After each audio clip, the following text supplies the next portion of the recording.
Merci Jean-Michel. Et un tout grand merci aussi pour l'invitation. Je remercie évidemment la Société philosophique de Louvain parce que c'est un thème qui me tient à cœur. Et depuis le début de ma formation doctorale, j'espérais ce thème à l'université. Et voilà, il est arrivé aujourd'hui. Donc c'est un grand honneur pour moi et je vous remercie d'être présents, nombreux. J'imagine que dans l'assistance, il y a des personnes venant de l'horizon philosophique. Il y en a peut-être de l'horizon développement personnel, peut-être, et d'autres secteurs, puisque j'ai dans le titre signalé que nous allons aborder finalement la question de la santé mentale, ce que l'on appelle la santé mentale. Voilà. Est-ce que vous m'entendez jusque dans le fond, ou bien je dois parler un peu plus fort? Ça va? Alexandre derrière me dit oui. Ça va? Oh, parfait. Bon, eh bien alors, au moment de prendre la parole quand même, j'ai une petite pensée pour les illustres prédécesseurs qui ont tenu la parole ici, qui sont intervenus à la Société philosophique de Louvain. Je pense à deux professeurs de mes études qui m'ont fortement marqué, spécialement Henri Declèves, qui est venu faire une conférence ici à Louvain-la-Neuve, à la Société, et Alphonse de Wallens, qui est pour moi une référence comme philosophe quand j'étais étudiant. Il l'était, et vous allez voir qu'en fait, j'ai mêlé, comme dit Philippe Van Parijs, la position go-between pour essayer de marier deux mondes. Donc, juste un petit détail à propos de mon CV. Comme l'a rappelé Jean-Michel, j'ai commencé par la philosophie. Et donc, quand je suis arrivé devant le responsable de la formation en philosophie à Saint-Louis, aux facultés universitaires Saint-Louis, à ce moment-là, il m'a demandé quelles sont vos références philosophiques. Et donc j'ai dit Roger Garaudy, Parole d'homme. J'ai dit Marcel Legault, Vivre pour être. J'ai ajouté Jonathan Livingstone, Le Goéland de Richard Bach et le Petit Prince de Saint-Exupéry. Il a eu un sourire en coin et comme j'avais eu cours d'histoire de la philosophie en candidature en archéologie, histoire de l'art, j'ai quand même ajouté, mais je disais pas Bergson à l'époque, je disais Bergson, le rire de Bergson. Alors il a poussé un ouf de soulagement et puis il a dit mais ce n'est pas très tendance. Et je me suis rendu compte que là il y avait des tendances en philosophie et je me suis dit comment on va faire, on va arranger tout ça parce que j'étais sensible à une philosophie capable de mener vers un chemin de sagesse dans l'existence, d'interpeller, et j'étais aussi très attentif à l'accompagnement des personnes par l'écoute, à l'époque spécialement les personnes âgées, l'expérience de vie, etc. Et donc je me suis dit, je vais faire un mélange comme je peux. Et pourtant, j'avais déjà entendu parler en 1976 du développement personnel grâce à l'analyse transactionnelle. J'avais eu une petite formation avec les 3 états du moi, le parent, l'adulte et l'enfant. Mais ça ne m'avait pas interpellé plus que ça. Les questionnements de mon prof de philosophie en 5e et 6e secondaire allaient plus loin. Donc quand j'ai vu par exemple qu'on me plaçait dans la présentation ici du cycle des conférences parmi les thérapeutes et qu'il y avait à côté deux thérapeutes et 2 philosophes, j'ai fait part de mon questionnement en disant mais voilà, il y a un problème de termes et je le rencontre tout au long de mon parcours, le problème des termes, parce que finalement on aime bien catégoriser les choses. Et donc vous êtes philosophe ou vous êtes thérapeute, ou bien vous êtes dans le développement personnel ou vous êtes en philosophie. Est-ce qu'on peut marier les deux? Et c'est finalement très très difficile parce que on n'aime pas trop finalement l'articulation des choses à première vue. Ou alors quelquefois oui, mais il faut évidemment un peu préciser les choses, d'autant plus si on met les pieds du côté de la santé mentale. Parce que là, le territoire est quand même fort gardé. Donc, je vais vous présenter le sujet d'aujourd'hui en 4 temps. Tout d'abord un constat, je ne serai pas trop long parce que les introductions quelquefois vont nous mener trop loin. Un constat, puis un questionnement sur le développement personnel dans les grandes lignes, pour pousser un peu plus loin quand même et savoir de quoi l'on parle. C'est quand même la tâche de la philosophie. Et puis, en troisième lieu, une proposition d'alliance philosophie et développement personnel, à ma manière. Et enfin, les conséquences en rapport avec la santé mentale en question, pour y voir un peu plus clair et pour peut-être proposer de nouvelles pistes. Parce que l'enjeu, à l'heure actuelle, est important à ce niveau-là. Il suffit de voir la multiplication des personnes qui se déclarent en dépression, en burn-out ou des choses de ce genre pour se dire que les médecins sont dépassés, les entreprises, même s'il y a on va dire une grande fréquentation des coachs dans les entreprises, sont face à des problèmes qui vont s'amplifier de plus en plus. Donc mon ton aujourd'hui sera quand même celui de la créativité inventive, la conviction d'un idéal aussi, mais avec réalisme et lucidité. Vous allez voir pourquoi, surtout en rapport avec ma pratique. Le constat d'abord, que peut-on dire en observant la situation des 3 composantes du titre de la conférence d'aujourd'hui? Donc développement personnel, philosophie et santé mentale. Qu'est-ce qu'on peut dire? Qu'est-ce qu'on peut constater? Bon, première chose, au niveau du développement personnel, il y a un grand succès, il y a un engouement, il y a un mouvement, on pourrait dire, populaire, et il y a aussi ce qu'on appelle le business du bien-être. Donc ça touche plein de domaines. Je parlais encore des croisières ce midi en mangeant avant la conférence, des croisières bien-être, les séjours dans le désert, les émissions radio, les coachs dans les entreprises, enfin les magazines. On ne peut plus passer à côté de l'injonction à prendre soin de soi. C'est devenu un refrain très très important, prendre du temps pour soi, penser à soi. Maintenant, je commence à penser à moi. C'est des phrases qu'on entend couramment et on y est incité. Je constate cependant qu'il y a une certaine différence dans les milieux. Est-ce qu'on pourrait dire que le développement personnel concerne une population citadine, les villes? Dans mes campagnes, ça reste quand même malgré tout assez peut-être médiatique, mais pas encore dans la réalité. Et puis on s'en méfie. Il y a quand même tout un business. Il suffit de voir les librairies et les rayons du développement personnel pour se dire est-ce qu'il y a vraiment quelque chose de sérieux là-dedans. J'ai vu un journal belge qui signalait quelles sont vos bonnes résolutions pour l'année qui commence en 2023. Réponse, se débarrasser du développement personnel. Donc ça devient assez, on va dire, tendance, et il y a des personnes, j'en fais partie, quand ça devient tendance et qu'on me dit d'aller voir un film, j'y vais surtout pas. Donc ça c'est le problème. Quelquefois je me dis que ça reste anecdotique ce développement personnel, parce que quand il s'agit de mettre en dialogue la laïcité par exemple avec tout ce qui est monde des religions, on n'y voit pas le développement personnel. Or, le développement personnel a quand même une grande porte sur la spiritualité, et il n'est pas pris comme interlocuteur, alors que quand on regarde les revues du développement personnel, ou les stages, les marathons, les séjours, la spiritualité prend une très grande place, avec même des propositions de calendrier, de pratiques, etc. J'étais à un colloque où je représentais un peu le secteur développement personnel concernant les attitudes religieuses dans la vie contemporaine. Il y avait une sociologue avec moi, et elle était spécialisée dans l'étude du mouvement des Raéliens.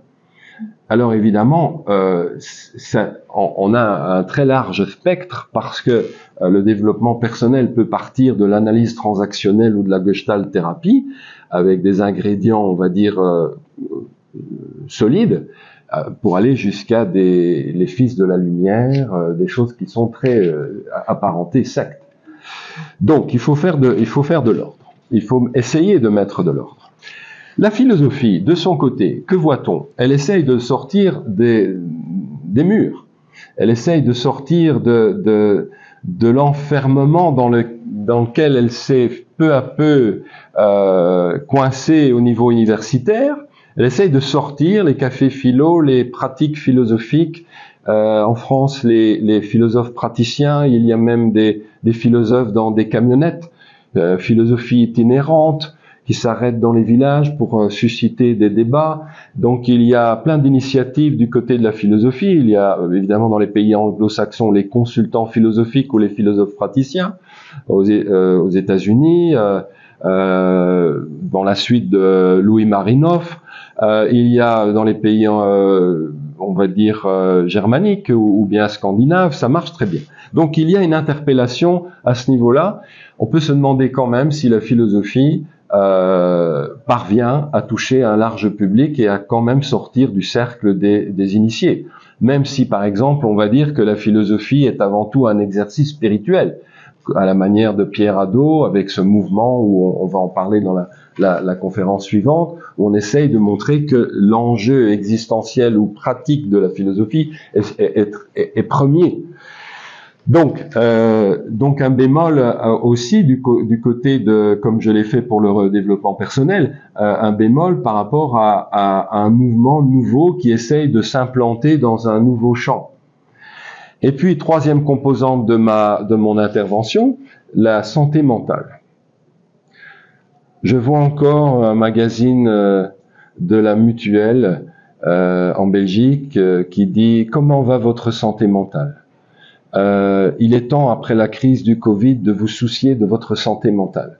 Et donc, il est clair que être pris en charge est maintenant une sorte de besoin ou bien une sorte de piste reconnue, et ça s'accompagne évidemment d'une certaine officialisation. La Mutuelle précise qu'il y a des psychologues conventionnés, qu'il faut travailler avec des personnes de confiance, etc. Donc on a une labellisation, et dès qu'on parle de labellisation, on a la parole des experts et on a aussi les définitions qui vont très vite dans le sens de identifier les choses. C'est devenu courant que mes clients me parlent de il est pervers narcissique, manipulateur, il est bipolaire, il est dépressif de différentes sortes, il est au potentiel. Enfin, même le monde scolaire devient de plus en plus envahi. Des enseignants me disent il faut travailler avec l'inclusion, avec les différences. Il faut identifier un tel et dit ceci, dit cela. On parle des enfants téflons, on parle il y a des catégorisations qui vont dans tous les sens. Le burn-out parental est identifié dans telle direction, etc. On va aller dans une sorte de mise en carcan pour dire vous avez tel problème, vous devez vous faire soigner comme ceci ou comme cela. On le voit, on va dire les gens sont de plus en plus fragilisés, il faut une réponse bien assise. Donc la santé mentale a le monopole. Donc finalement, on va avoir une sorte de relation de dépendance qui s'installe. Or, que voyons-nous? C'est le bémol aussi que je dis par rapport à ce discours officiel, on voit une multiplication des alternatives. Il y a des écoles buissonnaires, si je peux parler comme ça, qui s'installent partout.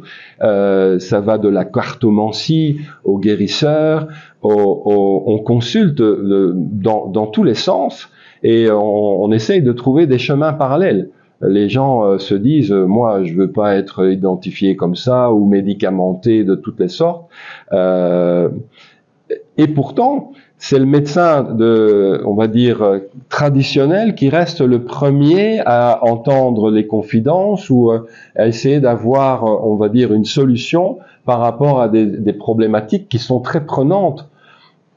Donc, on est dans un constat d'aujourd'hui où moi, je propose là, ne faut-il pas, je propose cette question, ne faut-il pas imaginer d'autres articulations Est-ce qu'on n'est pas devant un enjeu où la philosophie a une place plus importante à prendre et un rôle à jouer aujourd'hui?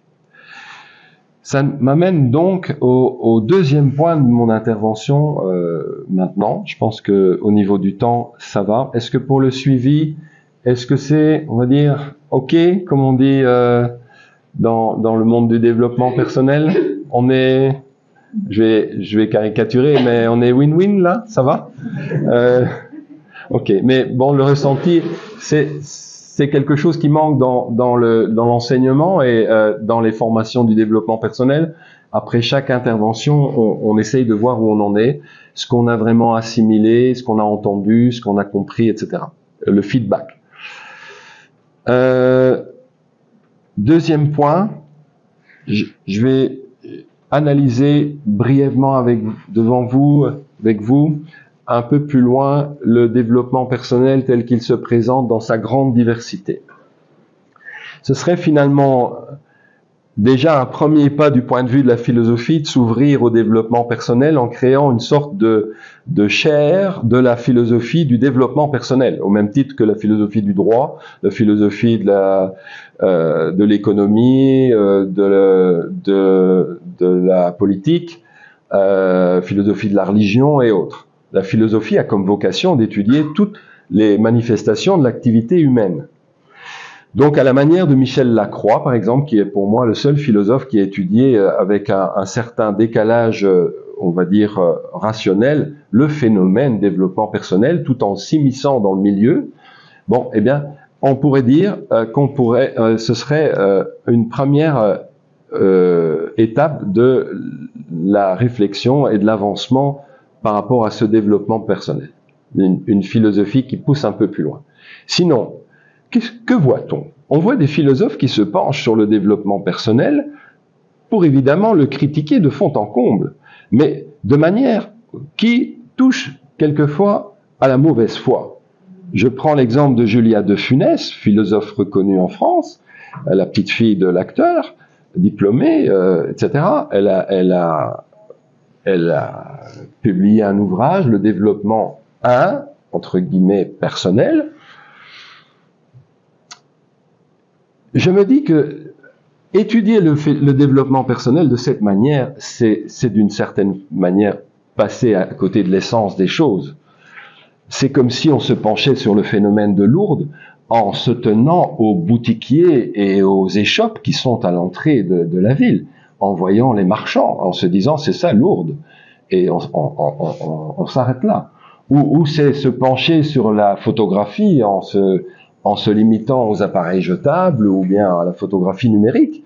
Donc on ne va pas jusqu'à l'endroit où le développement personnel est quand même quelque part quelque chose qui finalement apporte quelque chose de nouveau.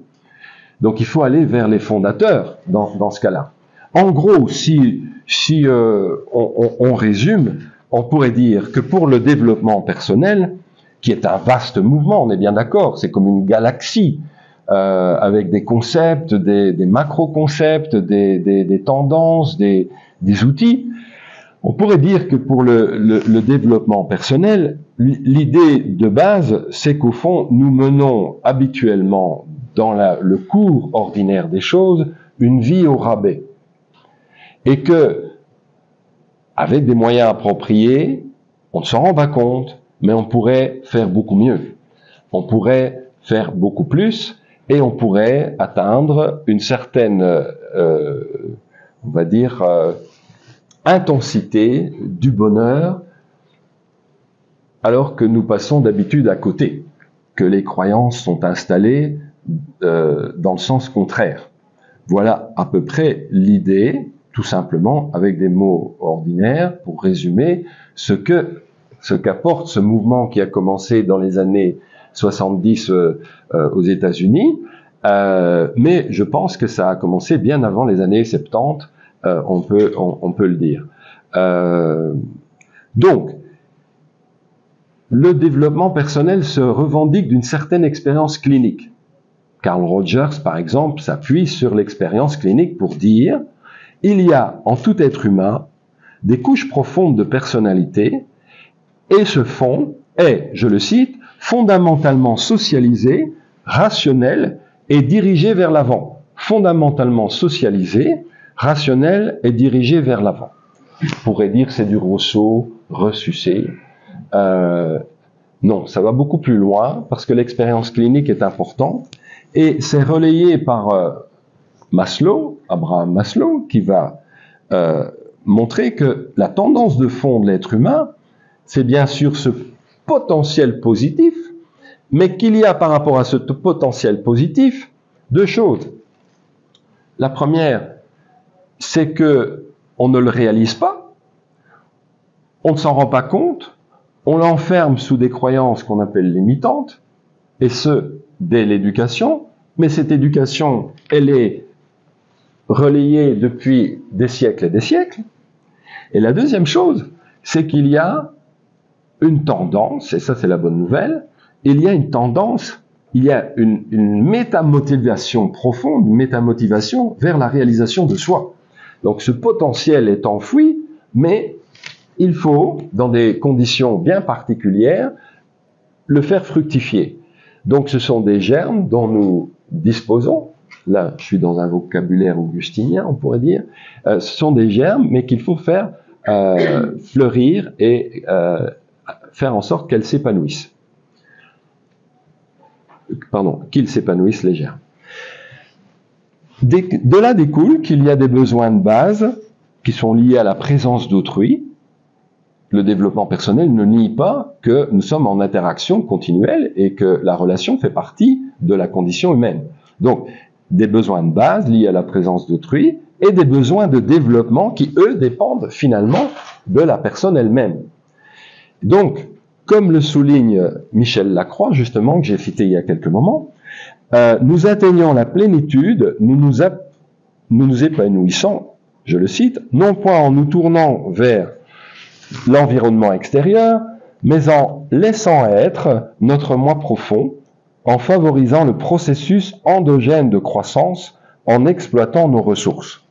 Donc, les mots-clés, c'est quoi? C'est maturation, c'est apprentissage de l'autonomie. Il faut en quelque sorte devenir son propre guide à l'intérieur de soi, et non pas dépendre continuellement de l'extérieur, même s'il y a une interaction nécessaire. Le potentiel dont il faut prendre soin, c'est d'abord soi-même. Donc, est-ce que tout ça est un phénomène de mode? Est-ce que tout ça est un phénomène de société, comme le disent les sociologues? Il faut évidemment se rendre compte que c'est une fameuse remise en question. Ça a l'air facile comme ça de dire « Oh, ça fait tendance, on pense à soi, etc. » Et quand on regarde les premiers fondateurs du développement personnel, que je pense à Fritz Perls par exemple, et sa communauté en Californie, des choses comme ça, ce sont des sacrées remises en question. Nous sommes formatés d'une certaine manière que, pour Maslow, il n'y a que 5% de la population humaine qui parvient à un certain degré de cette maturation ou de cette autonomie. Donc, que faut-il remettre en question?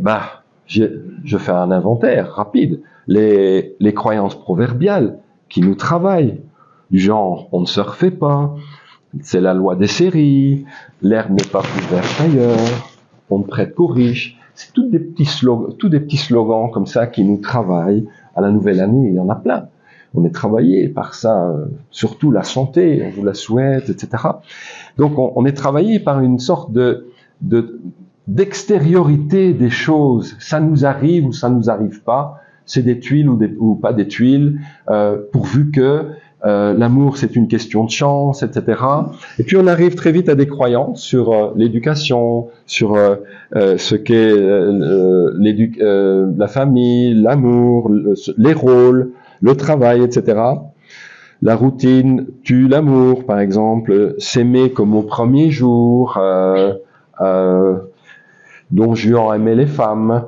Tout toutes ces petites choses, aimer les femmes, voilà, qu'est-ce que ça signifie, la crise de la quarantaine, garder sa maison pour l'équilibre des enfants en cas de séparation, grande croyance, garder sa maison de départ, très important, ne rien dire par peur de blesser. On est dans des choses qui nous travaillent, et qu'est-ce qui peut remettre ça en question? Le développement personnel estime qu'il n'y a qu'une certaine pratique, une certaine plongée dans un travail qui peut amener à inverser le cours des choses ou à faire cette métanoïa, cette conversion qui est nécessaire, dont on parle en philosophie, mais qui demande finalement que les 4 niveaux de l'expérience humaine s'alignent: la corporéité, l'émotivité ou l'affectivité, la rationalité et la spiritualité. La spiritualité au sens large, ça commence avec le sens de l'humour, ou bien la poésie, tout ce qui est dans le domaine des symboles. Le soi n'est pas donné d'emblée, dit le développement personnel, il insiste là-dessus, et il est pourtant ce qu'il y a de plus intérieur chez l'individu, un trésor dont il ne prend pas conscience ni soin suffisamment. Donc, on pourrait dire ici que le développement personnel place, contrairement à une certaine forme de morale, il place d'abord le travail sur la personne avant le code moral. La relation à autrui ne sera gérée dans un sens approfondi et équilibré ou viable qu'à partir du moment où on aura atteint un certain équilibre intérieur. Évidemment, on pourrait dire que tout ça est systémique et qu'il s'agit de garder les liens entre les 2 pôles, l'autrui, la relation à autrui et la relation à soi. Mais commencer par se travailler sur soi, ça peut évidemment permettre d'éviter de tomber, par exemple, dans les jeux de rôle qu'on connaît très facilement, les jeux de rôle que sont le persécuteur, le sauveur et la victime. C'est quelque chose que nous y jouons continuellement. On y trouve d'ailleurs un certain bénéfice secondaire, on l'avoue, mais ça nous entraîne parfois très loin. On le voit dans les faits divers. Bon, donc, je résume en disant ici, il faut aller plus loin dans l'analyse du développement personnel. Il n'est pas simplement quelque chose en surface. Il y a évidemment une grande variété, comme dans toute activité, de pratiques. Il y a des facilités. C'est vrai qu'on va chercher quelquefois la recette ou bien le truc pour être mieux, le guide miracle pour être bien. On voit bien qu'il y a dans le développement personnel des gens qui accrochent et alors ça devient les personnes deviennent des vedettes, on va dire, les stars du développement personnel. Je ne sais pas si vous en connaissez, s'il y a des noms qui fleurissent immédiatement dans votre champ d'esprit, mais bon, il y en a, c'est certain, ça fonctionne. On m'a dit les croisières, ça rapporte.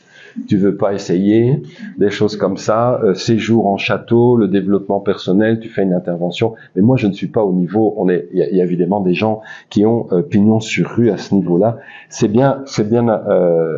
On est bien d'accord. 3e point de mon exposé. Je suis à 1h20. Jean-Michel, est-ce que ça va? On m'a dit 1h30. Hein. Et puis la dernière partie, la 4e, et c'est bien sûr, comme avec les auditeurs dans les émissions, l'interaction amène pas mal de choses aussi. Donc, le 4e point, je le laisserai un peu plus ouvert sur la santé mentale.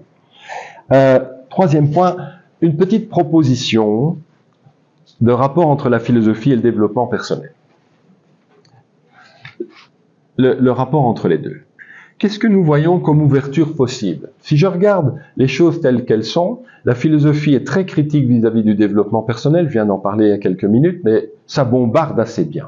Il y en a qui vont même jusqu'à publier un livre « Je hais le développement personnel », etc.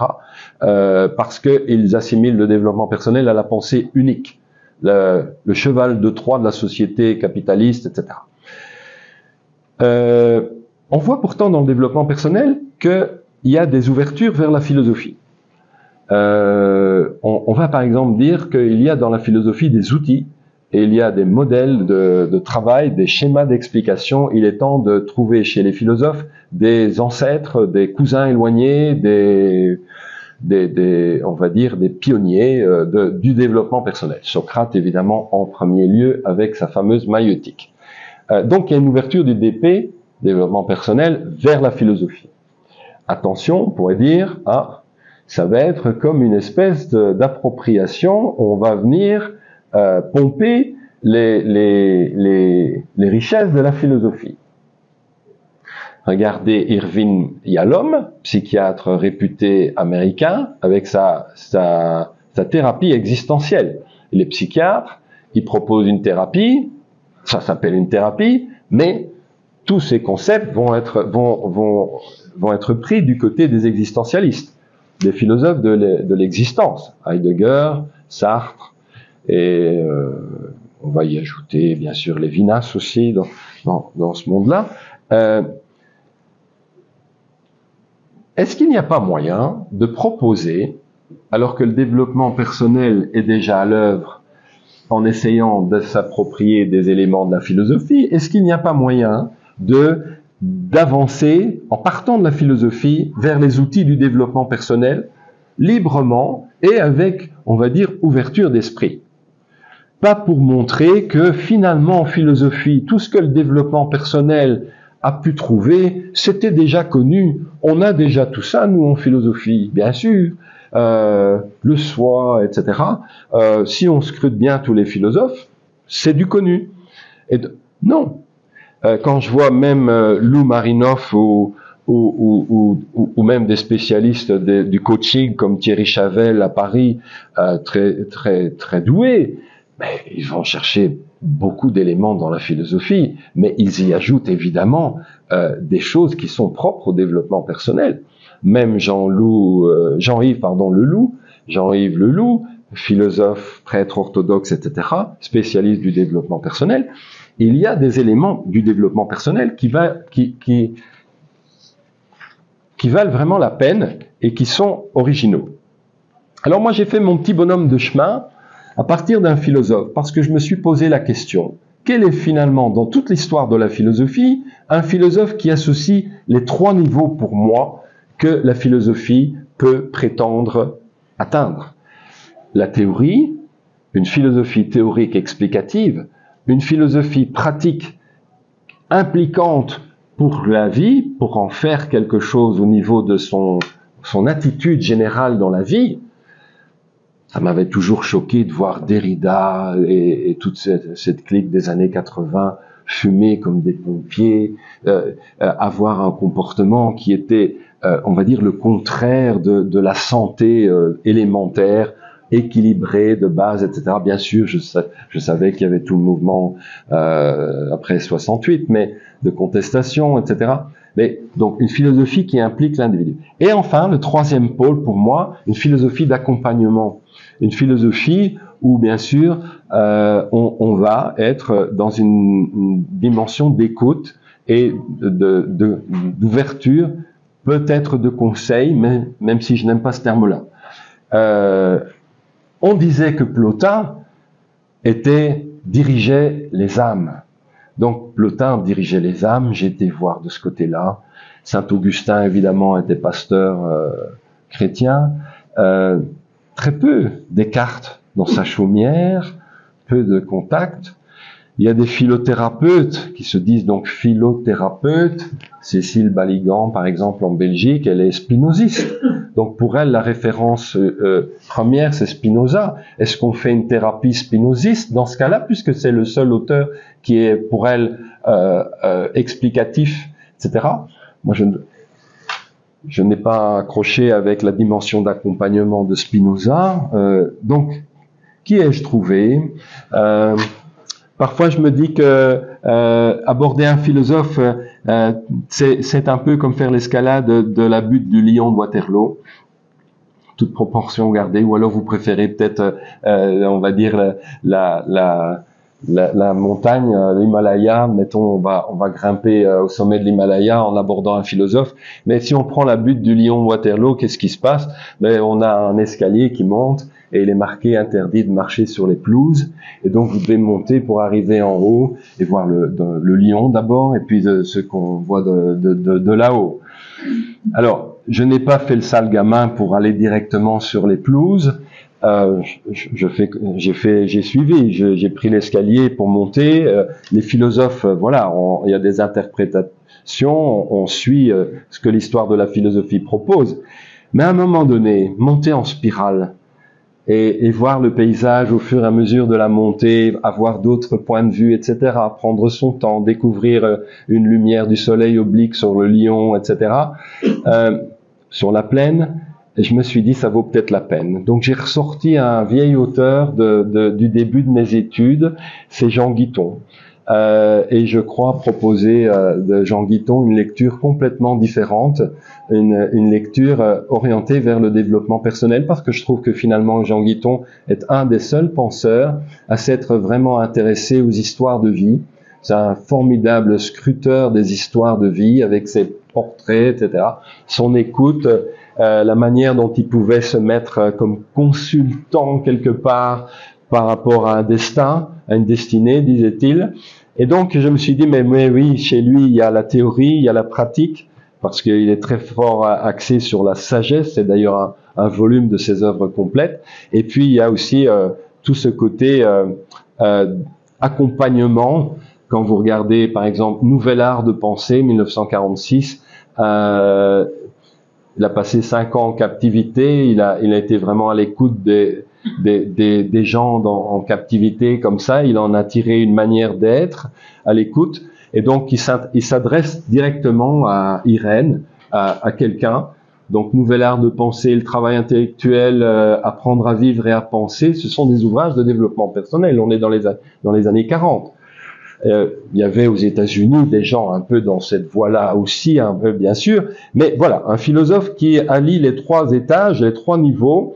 Donc je me suis dit, voilà, je vais faire un travail à partir de là, et pour moi, c'est toute une ontologie, une doctrine, on va dire une approche de l'être, orientée vers le développement. La dynamique, c'est, tout est en germe, tout est toujours dans un stade virtuel, c'est le temps, la durée, Bergson évidemment, c'est le temps, la durée qui va amener à ce que les choses passent par un développement vers l'actualisation, vers une sorte d'épanouissement, mais ça ne va pas de soi, ce n'est pas automatique. Il y a vraiment beaucoup de travail à faire. Et ce travail sur soi, chez Guiton, il est très présent. C'est une injonction aussi en appelant à créer une sorte de déclic. Alors, on n'est pas du tout dans un domaine où il faut prendre des recettes, mais malgré tout, quand je vois les outils du développement personnel, on pourrait imaginer que la philosophie s'ouvre vers quelques grands outils du développement personnel. Et quand je vois des philothérapeutes, je me dis que même s'il faut intervenir ça ou là un penseur dans leur consultation, ils utilisent, sans le dire, des éléments du développement personnel. Alors autant essayer de les analyser, ces outils-là. Mais il y en a une série. Dans ma formation de consultant en développement personnel, j'ai regardé mon diplôme hier soir. Bon, il y en a plus de 20 des outils qu'on a travaillés, qu'on a non seulement appris, mais qu'on a mis en pratique. Je vous les cite simplement quelques-uns comme ça: l'amplification, l'approche paradoxale, le double lien, le cycle du contact, les étapes du deuil, les états du moi, les étapes du développement, les jeux psychologiques, les positions de vie, la visualisation, l'expansion de conscience, le scénario de vie, l'interview du parent, les polarités, et j'en laisse évidemment. Moi, ce qui me frappait, c'est par exemple dans logothérapie, Viktor Frankl, qui est un psychiatre à la base, mais qui est docteur en philosophie après. Il avait ces outils-là, mais il appelait ça la thérapie. Et il avait cette idée d'amener du sens dans la consultation par différents outils. Et par exemple, il travaillait sur la désidentification. La désidentification, c'est de sortir de soi et de se mettre à la place de l'autre. Mais dans la séance, avec la technique de la chaise vide, etc., où on se met on change de chaise et on parle à la place de l'autre, etc. Donc il y a des techniques qui peuvent amener des choses. Moi, par exemple, une technique que j'aime beaucoup, c'est la technique de la photo d'enfance. À un moment donné, je suggère à mes clients de repartir à la découverte d'une photo d'enfance. Alors on me dit, Oui, je les connais. Ouais, oui, il y en a une qui me plaît, etc. Non, je demande de refaire tout le chemin vers les photos d'enfance pour découvrir, au moment où on est aujourd'hui, une photo qui interpelle, où on voit l'enfant qu'on était, et cette photo doit nous interpeller. Comme si l'enfant de l'époque nous interpellait, nous, aujourd'hui, en disant « Qu'est-ce que tu es devenu dans ta vie, toi? Qu'est-ce que tu as fait de moi ?» Pierre, Paul, Jacques, etc. Se laisser interpeller. C'est un outil, et c'est un formidable outil qui déplace des choses, qui crée, et le mental est... On travaille avec le mental et le discernement, c'est très important dans l'approche que je propose, mais à un moment donné, le mental peut être switché, comme on dit. C'est-à-dire qu'à un moment donné, il y a une espèce de déclic. Alors, on ne provoque pas ce déclic avec, on va dire, une parole qui vient d'en haut. On essaye de créer des conditions pour que le déclic puisse se faire par la personne elle-même. Ça m'amène au 4e point. Si j'ai 2 minutes, 3 minutes, je peux aborder le 4e point. Jean-Michel, ça va? Ok. Eh bien alors, mon 4e point, ce sera donc le rapport avec tout ça. Bien sûr, je pourrais approfondir, hein. Mais le 4e point, c'est quelles sont finalement alors les conséquences possibles au niveau de la santé mentale. Je vous l'ai dit, hein, la structure actuelle sur laquelle fonctionne la médecine, la psychiatrie et la psychologie traditionnelle, qui ont pourtant pignon sur rue. On va travailler de plus en plus avec l'idée qu'il faut suivre les choses accréditées, sinon on se fait rouler, etc. Donc ça coûte de l'argent, bien sûr. Donc il faut se méfier de tout ce business du bien-être, mais donc les personnes accréditées. Mais là, on travaille de quelle manière? Inévitablement, le schéma crise-maladie, 1, mal-être, souffrance, 2, soins-thérapie, 3. On est dans les causes et effets. Donc, les médecins qui sont en première ligne, comme je vous ai dit, ils entendent les confidences, une séparation, une perte d'emploi, un burn-out, une difficulté à la maison avec l'éducation des enfants, on va dire une problématique existentielle de fond. La réponse, c'est, à un moment donné, le carnet de prescription. C'est ce qui me permet, m'a dit un médecin, de clôturer quand même la séance. Alors on me dit, il y a des médecins qui écoutent beaucoup, mais on n'est jamais sûr de la durée. On va essayer de grappiller l'attention du médecin. Parfois, il y en a qui me disent, moi je suis dans la thérapie de la poignée de porte. Donc, c'est-à-dire, j'ai la main sur la poignée de porte parce que comme c'est là que j'entends les plus grandes choses et ça doit aller, et je montre que on n'a plus que 5 minutes. Donc, il y a une sorte de relation qui s'installe où finalement on a la position haute de l'expert, toujours, et la position d'écoute de celui qui entend le remède ou qui va le mettre en place. Alors moi j'ai des clients qui reçoivent des antidépresseurs pour une séparation, qui viennent me voir après, pas toujours sur le conseil du médecin, mais on me dit, oui, mais il m'a prescrit les médicaments, mais je les prends pas. Mais je dois le revoir dans 3 semaines, parce que il veut voir si ça marche. Mais sinon, dans 3 semaines, il change la dose, ou bien il change le médicament. Mais moi, je ne vais pas retourner travailler. Donc, qu'est-ce qu'il faut faire? Ah, mais il y en a qui prennent le médicament. Alors moi, ils arrivent, les médicaments, il n'y a rien à faire. D'une certaine façon, leur champ émotionnel est travesti, est travaillé déjà. Donc, bouée de secours, on est d'accord, et on se raccroche. Mais comment voulez-vous travailler le fond en étant avec, on va dire, des béquilles dans ce qui travaille toute la personne me dit, je me reconnais plus moi-même. J'ai pris les antidépresseurs, là, mais ça va dans tous les sens. Le médecin croit bien faire. Il reçoit après 3 semaines la personne, ou il me contacte. Ça va aller, le retour au travail, oui ou non? Comment va-t-on? Est-ce qu'on continue? Le client me dit, est-ce que je dois dire que je prends pas les médicaments? Ou est-ce que je dois dire que je dis je les prends? Donc, on est devant des situations qui sont quand même très particulières et finalement, c'est très curieux. On appelle le développement personnel quelquefois la thérapie pour les bien portants. en disant c'est des gens qui se grattent un peu le nombril, hein, dans leur vie tout va bien, mais bon finalement ils vont quand même chercher la petite bête, etc. C'est pour les bien portants. Et nous, sous-entendu, nous on s'occupe des cas, on va dire, graves. Donc Christophe André, le psychiatre, dans son introduction d'un livre sur le développement personnel, il dit ça. Donc les psychiatres, il faut quand même garder, mesure gardée, les psychiatres vont s'occuper des cas sérieux. Ok, mais c'est quand même vers le psychiatre que le médecin traitant envoie à un moment donné, etc. Et qui est bien portant dans la vie? L'idée de ce paradigme-là dont je viens de vous parler, c'est on a une crise, on a une solution, on doit retourner à la situation antérieure. L'état normal, l'état d'avant, il était bien avant, il faut qu'on retrouve ça. Donc, on va faire en sorte qu'il puisse retourner travailler, ou bien, voilà, qu'il retrouve son équilibre. On rate ce que, finalement, la maladie, et Guiton le disait, la maladie, toute crise, au niveau ontologique, c'est l'occasion d'une assomption, c'est l'occasion d'un seuil qualitatif. Sinon quoi? Sinon, ben, on continue la routine. Sinon, en fait, l'être humain ne s'assied pas. La crise va faire qu'il s'assied. Il va venir peut-être me voir. Alors c'est très curieux. La personne qui, par exemple, vient me voir, on va dire, ben, il est temps que tu ailles chez le psy parce que ça commence à mal aller. Hein. Donc, comme on va dire, moi, il y en a qui disent, moi je ne suis pas fou, je ne vais pas là. Donc, mais toi, il est temps que tu y ailles.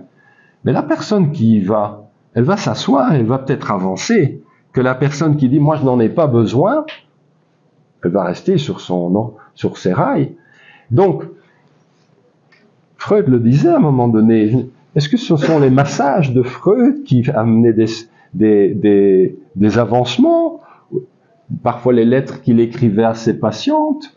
Est-ce que c'est ça qui faisait avancer les choses ou sa théorie psychanalytique? Donc, on ne prétend pas avoir la parole qui vient d'en haut pour dire il y a une solution. Il faut créer, et ça représente une certaine lutte à l'intérieur du développement personnel contre cette tentation du pouvoir, du savoir, de l'avoir. Donc, de dire, moi je sais. Donc, il faut créer tout un contexte où finalement la crise va pouvoir ouvrir sur un nouveau champ. C'est finalement la philosophie et le développement personnel qui se rejoignent pour dire ce qu'on appelle une vie normale ou une vie de bien portant. C'est là que se prépare ou se forme petit à petit l'amorce de la crise. Donc, c'est dommage, quelquefois, on travaille la situation de crise avec la personne, et puis elle vient plus. Or que la situation de crise est bien limitée dans le temps, mais ce qui a amené la crise, on ne le voit pas. Et donc, quand je vous disais nous vivons une vie au rabais, la philosophie et le développement personnel peuvent se rejoindre. Sauf que si la philosophie prend des outils du développement personnel comme je viens de le proposer, elle va avoir, me semble-t-il, plus d'atouts. Sinon, on va puiser dans ses richesses et puis on la fait passer pour autre chose. Donc c'est vrai que le monde universitaire est finalement la porte d'entrée de la philosophie pour les formations. Mais je voyais par exemple, et je vais terminer par là, on va ouvrir en Italie, en Toscane, la Villa Sofia. Ce sont des philosophes néerlandais qui ouvrent cette Villa Sofia. Le besoin, c'est qu'est-ce qui peut réellement former en philosophie tout en interpellant, en amenant un certain degré d'implication, etc. Qu'est-ce qui peut amener la philosophie à être vraiment pratique? Eh bien, voilà une tentative. Mais quand je vois les prix et quand je vois le contexte des formations, à qui ça s'adresse, etc., je me dis, oui, on peut critiquer le développement personnel pour le business qu'il qu'il charrie, mais malgré tout, il faudrait quand même que des essais différents puissent prendre place concernant la philosophie. C'est tout le vœu, à la suite des grands penseurs que j'ai évoqués, que modestement je propose.